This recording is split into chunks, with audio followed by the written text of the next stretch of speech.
Former President Donald Trump blew past the 270 votes a candidate needs to win the Electoral College and the White House with 295 electoral votes so far.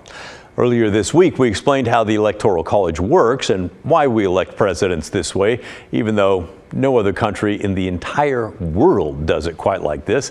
Check it out on the KGW YouTube channel if you missed that one. But we also explored some alternatives to the winner-take-all system that currently happens in most states, including Oregon and Washington.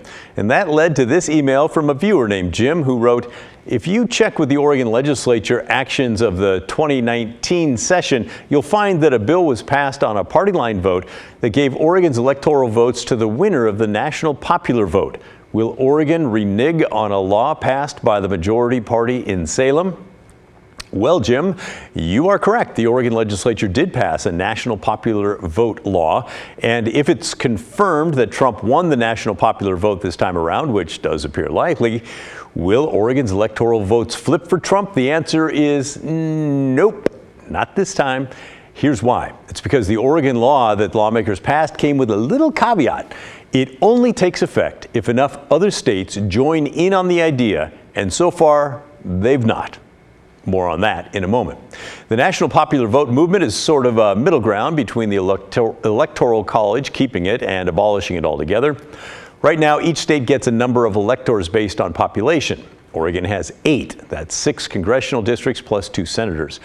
Right now, whoever wins the popular vote in Oregon and most other states gets every single electoral vote, no matter how slim the margin is. So this year, all 8 of Oregon's electoral votes will go to Kamala Harris. But under the national popular vote law, the electors would have to pledge to vote for the winner of the popular vote across the country. Here's Reed College political scientist Professor Paul Gronke. So let's say in Oregon, let's say that Donald Trump wins the national vote. Okay, but then in Oregon, Harris wins the Oregon vote. If this compact was in place, the national popular vote, the Oregon electors would then be pledged to Donald Trump because he won the national popular vote. All right, because that appears to be the case this time around, why is it not happening?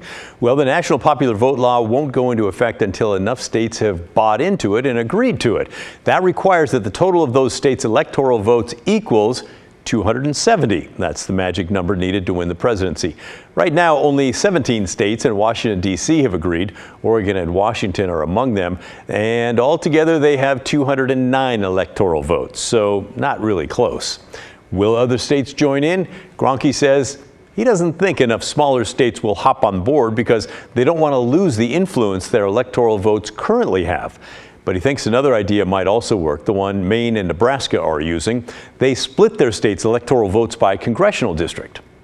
So you can imagine, again, in the state of Oregon, Republicans might be big supporters of that plan because in Oregon, they know they have at least one district where they can be very competitive, and probably with this current map, 2 and maybe even 3 districts where a candidate could compete. That means that President Trump would be coming to Oregon a lot more regularly. Same thing in Washington. Same thing in California. And then in some of these more Republican-leaning states like Texas, the Democrats could be competitive in certain places in Texas where there are these concentrations of Democratic support. Check this out. Here's how Oregon's counties voted for president this time around. A lot of eastern and southern Oregon voted for Trump.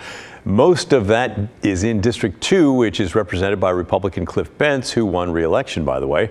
A lot of people in central Oregon voted for President Trump as well. Much of that is District 5, which flipped to Republican 2 years ago, although the congressional race this year, too tight to call at the moment. Oregon Districts 1 and 4 are along the coast. You can see there are pockets of counties in there that went Republican as well. So if we move to that system, it would break up our Electoral College votes. But so far, we have not made that move. Now, why not abolish the Electoral College altogether? Well, because it's not easy to do. It would require a constitutional amendment, which, by the way, needs a yes vote from 2/3 of the House members, 2/3 of the Senate members, and 3/4 of all states, which, by the way, is 38 states. So, yeah, it's pretty hard to do.